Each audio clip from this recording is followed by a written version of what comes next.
12 घंटे से ज्यादा हो चुके हैं जब इंडियन एयरफोर्स, नेवी और आर्मी ने मिलकर पाकिस्तान ऑक्युपाइड कश्मीर में जो टेरर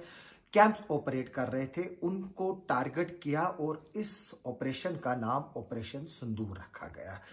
ऑपरेशन सिंदूर कैसे नाम पड़ा मैं आपको बता दूं कि ऑपरेशन सिंदूर जो है वो जो पहलगाम में टेरर अटैक हुआ जिसमें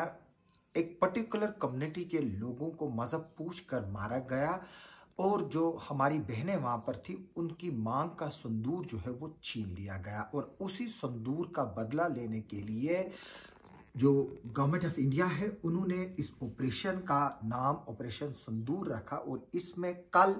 9 जगह पर टेरर कैंप्स जो पाकिस्तान और पाकिस्तान ऑक्युपाइड कश्मीर में जिसमें मुरीदकी है, बावलकोट है, कोटली है और बाकी जो मुजफ्फराबाद में जो जगहें हैं वहां पर जो हमला किया गया इंडिया की तरफ से जो अटैक किया गया मिसाइल से,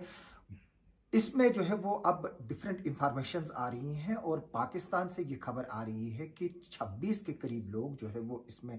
मारे गए हैं और 50 के करीब जख्मी हुए हैं, जबकि पाकिस्तान ने जो रिटेलरी जो फायर वहां से किया उसमें अभी तक जम्मू कश्मीर साइड से 10 सिविलियन जो है वो मारे गए। मैं आपको बात बता दूं कि खबर आ रही है मदरसों और मस्जिदों को जो है वो टारगेट बनाया गया, लेकिन मदरसे और जो मस्जिदें हैं उनको क्यों टारगेट बनाया गया मैं बता दूं कि रिसेंटली जब पहलगाम टेरर अटैक हुआ उसके बाद तकरीबन 3000 के करीब मदरसे और जो यहाँ पर जो दीनी तालीम दी जाती है उनको खाली कराया गया, क्योंकि पाकिस्तान को पता है कि यही वो इंस्टीट्यूशन है जहाँ पर मजहब के नाम पर लोगों को गुमराह किया जाता है और यहाँ पर नौजवानों को ब्रेन वॉश करके सेल्फ स्टाइल जहाद करने के लिए जो है वो तैयार किया जाता है और फिर सैफुल्लाह बलूची और सैफुल्लाह कसूरी जैसे जो पाकिस्तान ट्रेन मिलिटेंट है उनके साथ आर्मी के जो रेगुलर जवान है वो मिलकर पुलवामा जैसे टेरर अटैक करते हैं, पहलगाम जैसा टेरर अटैक करते हैं और किश्तवाड़ में यहाँ पर जो कार्रवाइयाँ हैं वो करते हैं। तो तभी जो है वो लोगों को लग रहा है कि ये जो टारगेट है वो मस्जिदें हैं और जो मदरसे हैं ये न मस्जिदें टारगेट है न मदरसे हैं, ये वही इंस्टीट्यूशंस हैं जहाँ पर जो अजमल कसाब जैसे जो लोग जो दरिंदे हैं जो मुंबई के जो 26/11 में इन्वॉल्व थे उनको ट्रेनिंग दी गई और जो पुलवामा के बमर्स हैं या जो बाकी टेररिस्ट जो इस वक्त पाकिस्तान के जो टेररिस्ट इस वक्त जम्मू कश्मीर में जो यहाँ पर कत्लो गारत मचाए हुए हैं उनकी भी ट्रेनिंग इसी तरह के जो कैंप्स है उनमें दी जाती है। इस पे गवर्नमेंट ऑफ इंडिया ने काफी काम किया है। हालांकि जो गवर्नमेंट ऑफ इंडिया है उसके पास पहलगाम हमले से पहले इसके बारे में जो है वो इंफॉर्मेशंस थी और इन कैंप्स के बारे में इंफॉर्मेशंस थी, लेकिन अगर हम देखें जो ये ऑपरेशन सिंदूर जो है वो इसको एक कैलकुलेटेड तरीके से जो है वो किया गया और पाकिस्तान को इस तरह से डॉज किया गया क्योंकि जो आज मॉक ड्रिल्स होनी थी उसकी आड़ में जो है वो पाकिस्तान को ये अनअवेयर रहा कि वो जो है यहाँ पर इंडिया जो है वो उस तरह की कार्रवाई कर सकता है और अचानक फिर रात के 1:30 से 2 बजे के करीब जो है ये कार्रवाई हुई।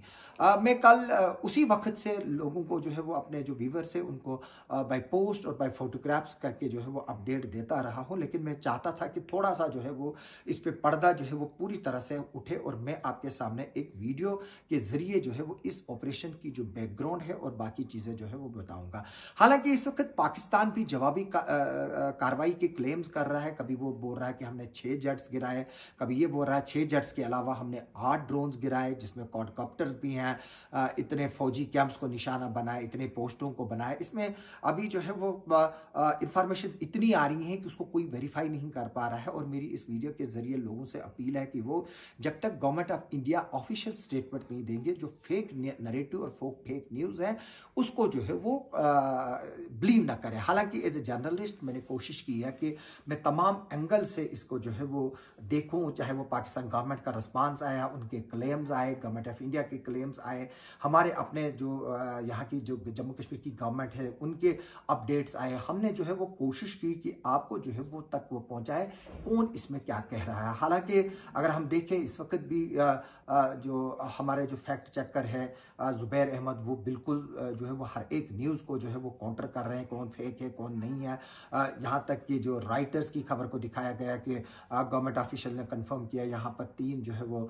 तैयारी गिरे। हालांकि इसमें राइटर्स ने, द हिंदू ने, BBC ने जो है वो जो पाकिस्तानी गवर्नमेंट है उसको कोट किया है और उनका दावा बताया, लेकिन जब तक इसको गवर्नमेंट ऑफ इंडिया ऑथेंटिकेट नहीं करती है तब तक हम इस पर कुछ नहीं बता सकते। हालांकि अभी बादल जो है वो छटे नहीं है। जो पाकिस्तान है उसने धमकी दी है कि वो यहाँ पर रिटेलरी एक्शन करेगा। वो कह रहा है कि हमने रफाल गिराए 3, जो है MiG 29 गिराया है, सुखोई 30 गिराया है। उसके अलावा जो है वो मेन आर्म व्हीकल जो है वो उनको जिनको हम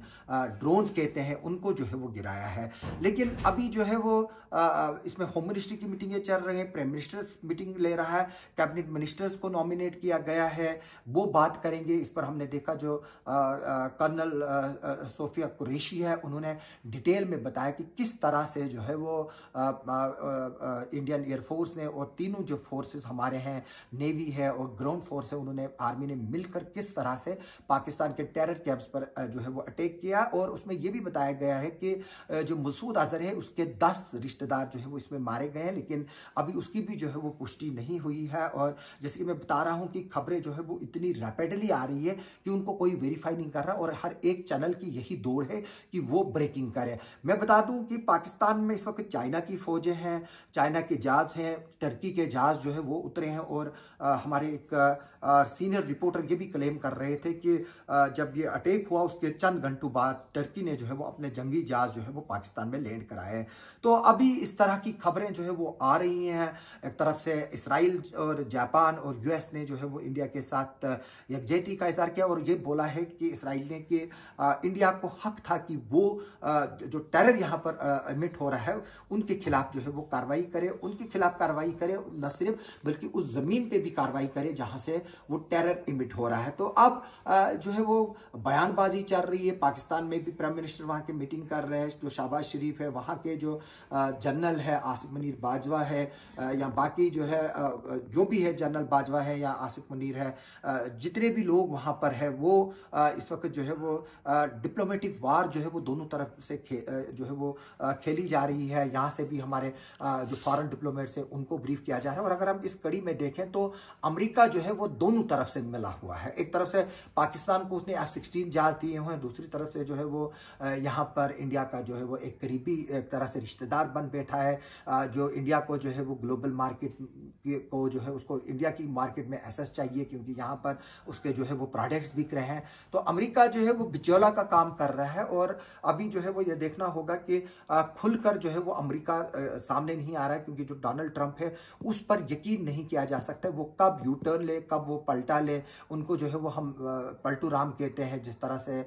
यहाँ पर इंडिया में जो है वो अक्सर कुछ पॉलिटिशियंस के लिए ये टर्म यूज करते हैं, लेकिन मैं ये भी बताऊंगा कि डोनाल्ड ट्रंप जो है वो अनप्रिडिक्टेबल है। हम उस पर जो है वो भरोसा नहीं कर सकते हैं और उसको सीरियसली नहीं लिया जा सकता, क्योंकि सुबह उसने इस जो अटैक किया पाकिस्तान ने टेरर कैंप्स पर उसको शेमफुल बताया। तो जाहिर से तौर से बात है कि ये बड़ी खबर है और ये जो बादल है ये कहीं दिनों तक, कहीं हफ्तों तक अब चलेंगे और इसमें मीडिया पे भी जो है वो एक तरह से बेस छिड़ी रहेगी। लेकिन मेरी इस वीडियो के जरिए लोगों से अपील है कि वो काम डाउन रहे, भाईचारा मेंटेन रखे। जैसे कि मैं बता रहा था जब पुलवामा अटैक हुआ था, मैंने बताया था कि उसके मकसद क्या है, लेकिन आज जो फॉरेन सेक्रेटरी हमारे हैं मिस्ट्री साहब, उन्होंने उस बात को ऑथेंटिकेट किया कि पुलवामा का जैसे यहाँ पहलगाम का जो टेरर अटैक है वो इसलिए किया गया था ताकि यहाँ पर हिंदू और मुस्लिम जो है वो फसाद क्रिएट हो और यहाँ पर बांग्लादेश जैसे हालात हो, श्रीलंका मालदीव जैसे हालात हो और इंडिया में सिविल अनरेस्ट हो। लेकिन गवर्नमेंट ने लोगों को मुबारकबादी दी है कि वो अपने आप पर, जज्बातों पर उसने काबू रखा और हिंदू मुस्लिम भाईचारे को जो है वो बनाकर रखा। मेरी आगे भी इस वीडियो के जरिए अपील है कि आप जो है वो अपने सिक्योरिटी फोर्सेस पर पूरा भरोसा रखें, आप जो है वो हिंदू मुस्लिम भाईचारे को बनाकर रखें, किसी तरह का गवर्नमेंट के लिए इस वक्त जो है वो क्रिएट ना करे कोई इस तरह की सिचुएशन की